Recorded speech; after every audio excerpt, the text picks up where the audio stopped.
Olá, está no ar Direito em Foco, programa de debates e entrevistas de assuntos jurídicos relevantes. Hoje nós vamos conversar um pouquinho sobre a Lei Geral de Proteção de Dados. Segundo algumas frases que a gente tem ouvido, a questão da proteção de dados, os dados, são um novo petróleo para a humanidade. Só que com uma diferença, o petróleo um dia vai acabar e os dados, ao contrário, aumentam cada vez mais. Essa proteção visa a nos dar um mínimo de garantia para que os nossos dados pessoais, possam ficar protegidos e não ficar nessa terra de ninguém que muita gente imagina que seja a internet ou que sejam os big datas. Para a gente falar desse assunto tão importante que talvez seja o maior dos patrimônios da humanidade hoje, né, e que muita gente está se atentando agora, para nos ajudar a entender um pouquinho dessa lei de proteção de dados, que vai entrar em vigor no ano que vem, estará conosco aqui o Dr. Renato de Oliveira Valença, especialista em privacidade e proteção de dados, advogado de mais de 20 anos, como atividade principal, atendimento e cuidado de agências de publicidade e agências digitais. Dr. Renato, um advogado muito experiente e especialista nessa área nova, mas que vai impactar com certeza todo o Brasil. Dr. Renato, muito obrigado por ter atendido ao nosso convite. É uma alegria tê-lo aqui. O prazer é meu, eu que agradeço, Erivaldo. Doutor Renato, nosso programa, como é muito curto e o tema é muito complexo, nós ficamos aqui, antes do programa começar, quase uma hora conversando e não esgotamos todos os lados. Então, como é um assunto muito sensível, de muita importância, vamos tentar começar do começo, mas uma questão mais conceitual. O que é exatamente a Lei Geral de Proteção de Dados? Para que serve? Por que temos esse 1 ano de espera até ela entrar em vigor? É um tema de grande importância, um tema atual, global, e que veio para ficar, tá? Tem gente dizendo que isso não vai pegar. Vai pegar sim, já está pegando, não é só no Brasil, isso é uma questão do mundo. Eu costumo dizer que a Lei Geral de Proteção de Dados, faltou uma palavrinha aí no título, dados pessoais. Nós estamos falando sempre de dados das pessoas físicas, dos indivíduos.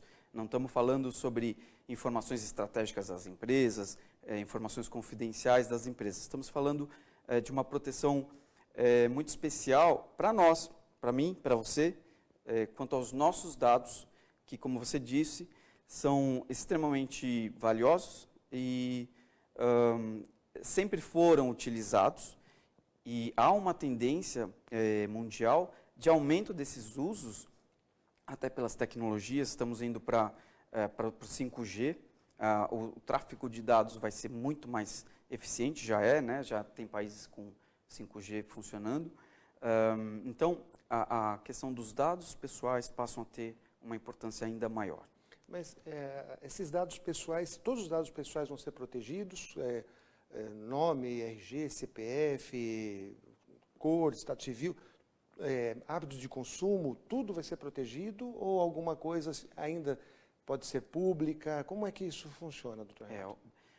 A lei protege dado pessoal, e dado pessoal é aquela informação que identifica uma pessoa ou torna essa pessoa identificável.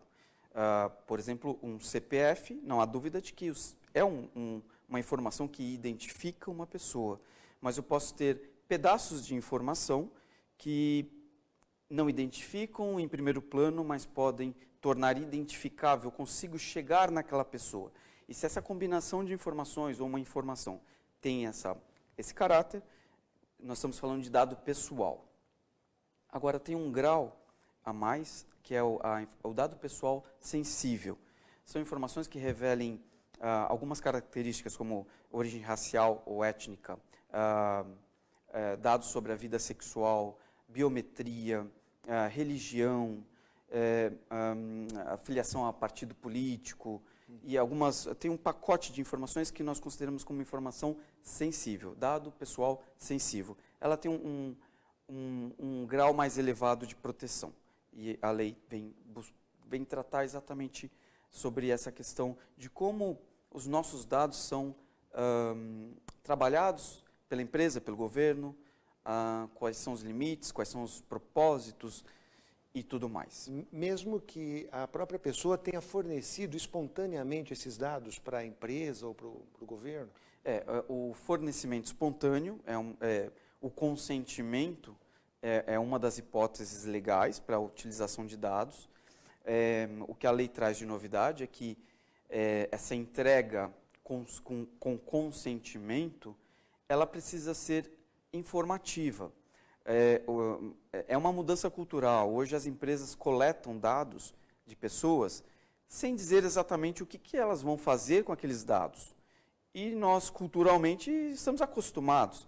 Quem é que nunca passou, e não passa todos os dias, alguém pergunta, você me passa o seu CPF? É normal, é histórico, é usual. Mas agora as empresas precisam entender e fornecer informações para aquela pessoa, como é que ela vai utilizar os dados daquela pessoa, para qual propósito, por quanto tempo, se ela vai compartilhar aquela informação com algum parceiro, com algum terceiro. Isso muda muito na prática empresarial. Quem, na sua operação, lida com dados, por exemplo, pessoal de varejo, tem que tomar um cuidado extra, né? De maneira geral, todas as empresas são impactadas. Tem empresa que não tem rotinas com dados na sua operação, mas qual empresa não tem dentro da área de recursos humanos uma base de dados de empregados? É disso que nós estamos falando, dados pessoais em qualquer contexto. Então, esses dados protegidos não são só aqueles que a gente fornece quando baixa um aplicativo no celular e autoriza lá que aquele aplicativo possa pegar nossas fotos, pegar nossos contatos. Não é só isso. Quer dizer, o empregado que fornece os dados ao seu empregador, onde ele mora, o estado civil, quantos filhos tem, esses dados também são protegidos. Sem dúvida. Então, agora as empresas precisam se preocupar com a seguinte pergunta: eu tenho aqui uma base de dados, ou eu estou coletando dados, ou dentro da minha operação eu recebo dados de pessoas lá do meu cliente. A pergunta que tem que se fazer é: estou dentro da lei? Estou amparado por um requisito, um embasamento legal? E nós temos 10 hipóteses legais para utilizar dados de pessoas. Uma delas é o consentimento. Então, se eu obtive o consentimento da maneira correta, porque agora temos parâmetros para obter consentimento é uma das hipóteses. Você mencionou aqui a área de RH. A área de RH geralmente compartilha com o governo, ela mantém os dados, não é porque ela quer, é porque ela cumpre uma obrigação legal. É uma outra hipótese legal, é um outro embasamento. Mas nós poderíamos, em algumas situações, embasar o tratamento de dados no legítimo interesse da empresa. Então, existem algumas situações, mas assim, o recado em geral nós temos agora que nos preocupar se nós temos um embasamento legal para fazer aquela utilização de dados, seja a coleta, seja a transmissão, seja o compartilhamento dessas informações com um parceiro ou até com o governo. Será que nós estamos dentro do que a lei determina? Essa é uma preocupação que todo mundo tem que ter. Então, a primeira preocupação é da própria pessoa que vai fornecer para verificar se a autorização, que nível de autorização ela está concedendo. Se é para utilização exclusivamente para a pessoa que está solicitando, se ela vai poder compartilhar, tudo isso tem que estar claro. Não? De alguma forma tem que estar claro, e essa é um dos princípios, a transparência, tem que ser informativa, não basta. Você mencionou uma coisa interessante, que são os aplicativos, ou sejam os websites que nós fazemos aqueles cadastros, e tem um termo de uso ou uma privacidade desse tamanho que ninguém lê. Até vi numa pesquisa que 67% dos brasileiros leem, mas eu estou fora disso, porque, claro, ninguém costuma ler essas políticas de privacidade que são muito extensas, escritas por advogados, com uma linguagem difícil e não esclarecedora. A lei vem para exatamente acabar com isso. Tem que ser informativo, tem que ser expresso, inequívoco, e tem que dar a conhecer para qualquer pessoa o que vai acontecer.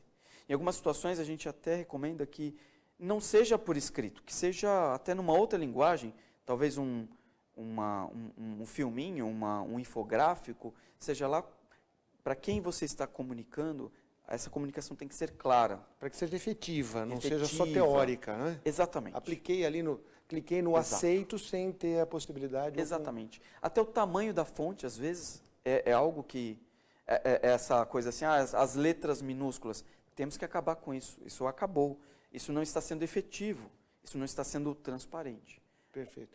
Então, com essa cautela que a pessoa que vai fornecer os dados, esse é o primeiro ponto dessa nova política. Né? Agora, tem um outro lado disso, que é o seguinte, o que as empresas vão fazer.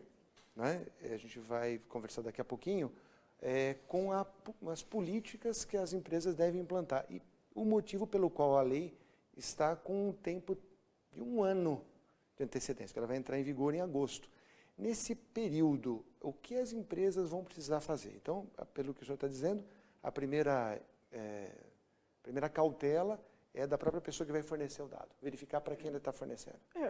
Nós precisamos parar para pensar que as nossas informações são muito valiosas e todo mundo as quer, né? E muitas vezes é em nosso próprio benefício, nosso próprio interesse. Mas será que a gente não fornece no dia a dia muita informação? Mais do que precisa. Mais do que precisa. Essa é a toada. É o mínimo necessário. Para que precisam saber onde eu moro, o nome do meu cachorro? Eu não preciso dar informações em excesso. E quando eu forneço aquilo, eu tenho o direito de saber o que vai ser feito daquela informação. Não é o fim da coleta de dados, não é isto. Agora é só uma preocupação maior para que não aconteçam incidentes sobre esses dados, para que os meus dados não sejam utilizados de forma que me criem inconveniência ou que me tirem direitos, causem restrições a direitos, ou até exponham a minha segurança. Imagina que meus dados passem a ser utilizados para fraudes ou seja lá o que for. Então, esses dados pessoais eles têm um grande valor, né? E tem inclusive um comércio desses dados. Então, quem vai trabalhar com esses dados são as empresas que vão receber. Então, quem está sendo protegido, como o senhor bem disse, são as pessoas físicas. Sim. E quem tem que velar para que esses dados sejam bem utilizados são as pessoas jurídicas. Então, eu gostaria de conversar no nosso segundo bloco sobre que providências as empresas devem tomar neste 1 ano de preparação antes da lei entrar em vigor, para que quando entre em vigor elas não estejam sujeitas aí a penalidades e a descumprir essa lei de proteção. Então, parece muito tempo, 1 ano, e muitas empresas, nós estávamos conversando com o doutor Renato Oliveira Valença, qual é a sensibilidade de muitas empresas para essa lei. Muitos estão dizendo, não, eu sou uma empresa de pequeno porte, eu sou uma empresa pequena, eu não trato com dados, eu não sou uma empresa de TI, o meu negócio é automóvel, meu negócio é vender flores, meu negócio é... Não, todas as empresas serão impactadas. E esses procedimentos devem ser seguidos, não são muito difíceis, mas eles tem que ter muita atenção. O doutor Renato vai dar uma aula, com certeza, aqui no nosso segundo bloco. Aguarde daí que você que tem empresa vai saber como se preparar para essa lei. E você, que é o dono desses dados, vai saber como exigir das empresas as informações necessárias. Aguarde, daqui a pouquinho nós voltamos com o segundo bloco do Direito em Foco. Olá, estamos de volta com o programa Direito em Foco, programa de debates e entrevistas de assuntos jurídicos relevantes. E hoje nós estamos conversando com o Dr. Renato Oliveira Valença sobre a Lei Geral de Proteção de Dados. No primeiro bloco, nós entendemos um pouquinho melhor a quem essa lei vai proteger. São os dados pessoais, os dados das pessoas físicas, que devem ser protegidos do mau uso, né, ou a disciplina do uso por parte das empresas, que estarão com esses dados. Nós terminamos o primeiro bloco perguntando ao Dr. Renato o que as empresas devem fazer para se preparar para essa nova lei. E a pergunta que eu faço é, todo tipo de negócio precisa se preparar para essa nova lei? Ou só as empresas de tecnologia, as empresas da nova economia? Evaldo, é óbvio que alguns negócios vão estar mais expostos, dependendo do volume de dados na operação, ou até não do volume, mas da sensibilidade dos dados, dependendo. Imagina uma clínica, um hospital, qual a quantidade de dados sensíveis que eles armazenam. Então, precisam tomar cuidado, porque a gente abordou muito a questão do uso da informação, mas tem um outro pilar da lei que é a proteção, é a segurança dessa informação. Como é que você armazena? Qual é a política de acesso, a política de segurança dessas informações? Então, todo mundo é impactado, uns mais, outros menos. Se nós não utilizamos no nosso dia a dia nenhum dado pessoal, mas isso não nos isenta de receber uma notificação, de receber um contato de um titular, de uma pessoa, perguntando, eu quero saber se você aí armazena, trata de alguma forma um dado a meu respeito. E nós, todas as empresas, são obrigadas a dar essa resposta. E a lei é muito rigorosa, ela diz que essa resposta tem que ser dada imediatamente. Então, imagina, lá nos nossos escritórios, nós podemos até dizer, nós não tratamos tantos dados, eu não sou uma empresa de varejo, eu não, lá no meu escritório, eu trato com empresas, mas eu tenho, os meus clientes estão lá cadastrados, as pessoas físicas dos meus clientes. Eu preciso me preocupar com a segurança dessas informações. Quem acessa essas informações? E sim, nós estamos sujeitos a um pedido, é o exercício do direito do titular de querer saber, confirmar sobre alguma informação a respeito dele, e inclusive ter acesso a essa informação. Entender por que os dados pessoais dele estão lá no meu escritório. Então, isso é algo que vai acontecer, mais ou menos, mas pode acontecer com todo mundo. Então, todos seremos impactados. O senhor me disse, na nossa conversa até antes do programa começar, falou algo que me chamou bastante atenção. Os dados dos empregados de qualquer empresa, muitas vezes são utilizados ou são passados para um escritório de contabilidade, que vai processar esses dados para fazer lá recolhimento de fundo de garantia, recolhimento previdenciário e emissão de olerites, enfim. Processar a folha de pagamento. Processar a folha. E esses são dados, alguns são dados sensíveis. Se esse escritório externo de contabilidade, que vai cuidar dos meus 3 funcionários, dos meus 5 funcionários, não importa o tamanho da minha empresa, se esses dados vazarem de alguma maneira, eu seria o responsável, eu, empregador? Perfeito. Interessante. Isso cabe esclarecer que existem 2 posições na lei. A lei encara o controlador e o operador dos dados. Nesse exemplo, o seu escritório seria o controlador dos dados, que é a quem cabe decidir o que fazer com os dados. E quando você compartilha esses dados com o seu parceiro, que é o escritório de contabilidade, ele passa a ser o operador, porque ele vai efetivamente dar um tratamento aos dados. Então, nós temos 2 figuras, o dono dessas informações, o controlador, e o operador que vai processar. Qual a diferença? É que você, dono das informações, controlador, o seu escritório, permanece solidariamente responsável por este parceiro se ele fizer algo de errado, tiver alguma violação ou até sofrer alguma ação de terceiros por falta de cuidado, você, controlador, responderá.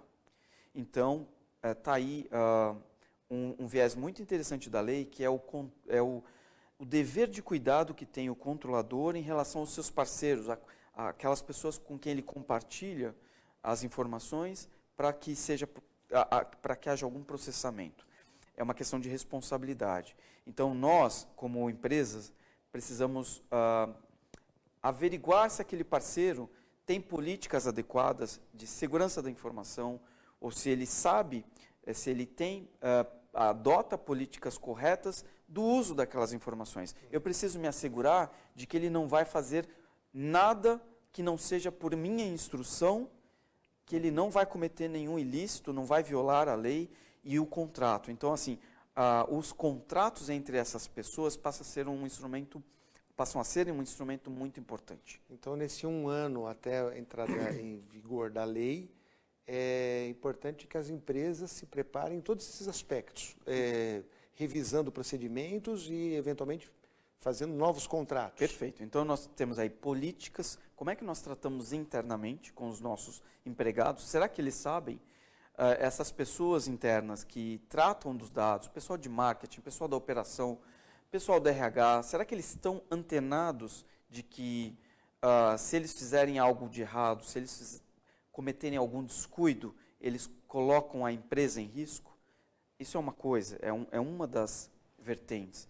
Outra vertente é a política de privacidade que eventualmente nós precisemos dar para terceiros, para esses terceiros de quem nós utilizamos dados. Exemplo, eu faço coleta de informações via website, eu utilizo cookies, eu trabalho informações de pessoas, eu preciso dar a elas a conhecer a minha política de privacidade. E ela tem que estar adequada, óbvio. Então tem um trabalho de política de privacidade para terceiros. Temos que tomar cuidado com os nossos instrumentos contratuais, com os terceiros, a porta de entrada e de saída dos dados, temos que controlar isso. Cada operação, cada business é uma forma. Podemos chegar à conclusão de que um business é menos exposto do que o outro, mas tem que haver uma análise disto. Isso é uma preparação. E um programa de privacidade, um programa de proteção de dados, não é um passe de mágica que temos 1 ano para implementar, uma vez implementado, estamos ok. Não, isso é algo vivo, ele tem que ser revisitado, é algo absolutamente novo para nós aqui no Brasil. A Europa já estava acostumada a tratar dados, ter políticas, ter leis sobre tratamento de dados.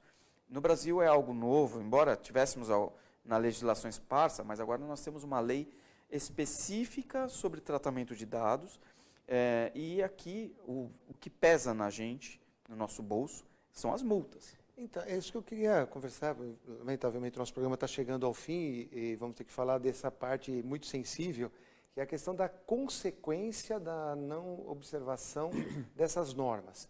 Daqui a 1 ano, agosto de 2020, vai entrar em vigor a Lei Geral de Proteção de Dados.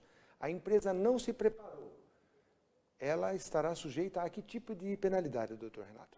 Imagina que ela não está preparada, inclusive para atender as demandas que vierem das pessoas físicas. Se ela não atende, não cumpre prazos e tudo mais, ela já fica sujeita às penalidades. As penalidades podem ser altas, desde publicidade daquele descumprimento, advertência e multas. As multas podem chegar a 2% por infração, 2% do faturamento anual, limitados a 50 milhões por infração. Então, dependendo do tamanho do negócio, aliás, independentemente do tamanho do negócio, 2% do faturamento é relevante, não é? E, sobretudo, eu acredito muito na reputação. Então, acho que o dano reputacional é o pior de todos, mais do que a multa. Então, nós temos visto aí algumas das grandes empresas como Facebook, Google, Amazon e outras que têm sido penalizadas. Aliás, semana passada o Facebook foi penalizado em 5 bilhões de dólares. Né? A infração por uma lei parecida com essa? Parecida, não, os Estados Unidos têm uma legislação bastante diferente, mas o princípio é o mesmo, é a violação da privacidade das pessoas. E quem vai fiscalizar isso? Aqui no Brasil, nós acabamos de ganhar aí, tivemos uma lei que converteu, né, a medida provisória em lei, então não há mais dúvida, nós temos, ainda não formada, mas já criada, a Autoridade Nacional de Proteção de Dados. Vem do princípio europeu de uma unidade centralizada, então a ela compete legislar, inclusive dar guidance, dar guias sobre e dar interpretações à lei, supervisionar, aplicar penalidades. Então ela é uma unidade centralizadora desse assunto. E pode aplicar as multas. Vai aplicar as multas. Ela vai receber, inclusive, reclamações dos usuários. Aquelas pessoas que por alguma razão se sentam lesadas e que não conseguem resolver aquele problema com as empresas diretamente. O que ela deve fazer sempre, procurar diretamente a solução. Sim, inclusive é recomendado na própria lei. Procure resolver com a empresa. Se não houver solução, recorra à autoridade nacional. Então imagina que nós temos aí comumente algumas atitudes, algumas condutas de empresas que invadem a privacidade, que violam o nosso direito quanto aos nossos dados. Imagina que essa empresa começa a ter muita reclamação na autoridade, a autoridade vai certamente investigar o que está acontecendo e aplicar a penalidade cabível. Então, pelo que eu estou entendendo, falta um ano, falta muito pouco tempo para as empresas se prepararem. Pouco tempo, porque sobretudo é cultural. Nós precisamos de uma mudança cultural. E a implementação não se resolve, é um programa. Ele tem que ser vivo e para alguns tipos de negócio, isso tem que ser algo como prioritário dentro da empresa. Perfeito. Doutor Renato, lamentavelmente o nosso programa está chegando ao fim. Um programa, hoje, não foi um programa, foi uma aula, né, que o senhor nos deu aqui sobre esse assunto, que tenho certeza vai ser muito debatido nos próximos meses, mas que todos devem já ficar muito alertas e já tomar as providências. Principalmente as empresas, não importa o seu tamanho, não importa o seu ramo de atividade, tem que ficar alerta, porque daqui a um ano vai entrar em vigor, as multas podem ser pesadas e as pessoas vão estar mais esclarecidas e vão exigir das empresas as soluções. Doutor Renato, muitíssimo obrigado pela sua presença no nosso programa, que nos ilustrou de uma maneira muito boa sobre esse assunto que ainda é novo para muitos de nós. Muito obrigado. Eu que agradeço. Foi um prazer. E o programa Direito em Foco volta na próxima semana, nesse mesmo horário. Muito obrigado e até lá.